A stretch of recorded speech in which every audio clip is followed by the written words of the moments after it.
سلطنة توغورت. ماذا تعرف عن سلطنة توغورت؟ هل سمعت في نهار من الأيام أنه كان هناك سلطنة بالجنوب الجزائري مقرها هي توغورت أي شمال الصحراء بعد مدينة بسكرة؟ هل تعرف أن هناك كانت سلطنة دامت لقرون وقرون؟ تأسست السلطنة سنة 1414 ودامت لغاية سنة 1881. سقطت السلطنة على يد جيوش الاستعمار الفرنسي، والمدهش أن هذه السلطنة صمدت أمام الاستعمار الفرنسي مدة 50 سنة.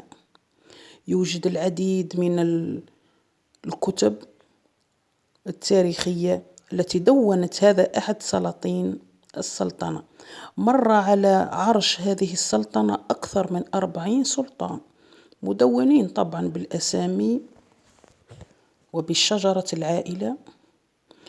وإن شاء الله في فيديوهات منفصلة رايحين نتكلموا على هذا السلاطين اللي فاتوا على هذا العرش، وكيفاش تأسست هذه السلطنة، والحروب اللي خاضوها، ومشاكل العروش، ومشاكلهم مع الاستعمار الفرنسي، ومشاكلهم مع الوجود العثماني في الجزائر. وكل هذا إن شاء الله رايحين نطرقوا عليه في فيديوهات قصيرة ويكون بالتفصيل إن شاء الله. والآن أترككم مع هذه الصور اللي تمثل جمال الجنوب الجزائري. هذه إحدى بحيرات الجنوب الجزائري، بحيرات توغورت طبعا. هذه كذلك بحيرة موجودة بتوغورت، وهذا كان مقر السلطنة موجود لحد اليوم. وهذا كان علم السلطنة، سلطنة توغورت. وهذه خريطة تمثل وادريغ، لأن السلطنة كانت تحكم منطقة وادريغ من جنوب بسكرة إلى بعض المدن، بعض القرى من وادي سوف إلى غاية شمال ورقلة.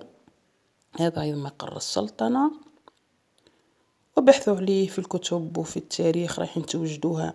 للأسف الشديد يعني ما نتكلموش على تاريخنا بالقدر الكافي، لكنه تاريخ مشرف لهذا البلد الجميل. المجد الخلود لشهدائنا الأبرار. يعني لدينا تاريخ مشرف، تاريخ أغصان ضاربة في جذور التاريخ، في أعماق لسنين ولقرون. هذه السلطنة تأسست سنة 1414 وراهي صامدة، مقرها صامد لحد اليوم.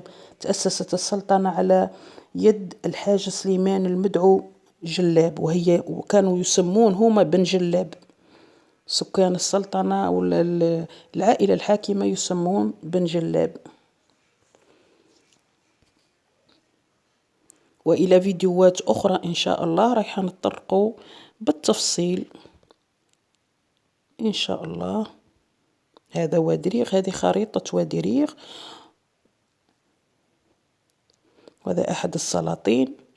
وهذه السيدة عشوشة أو عشوشان لها قصص كبيرة إن شاء الله نطرقوا لها.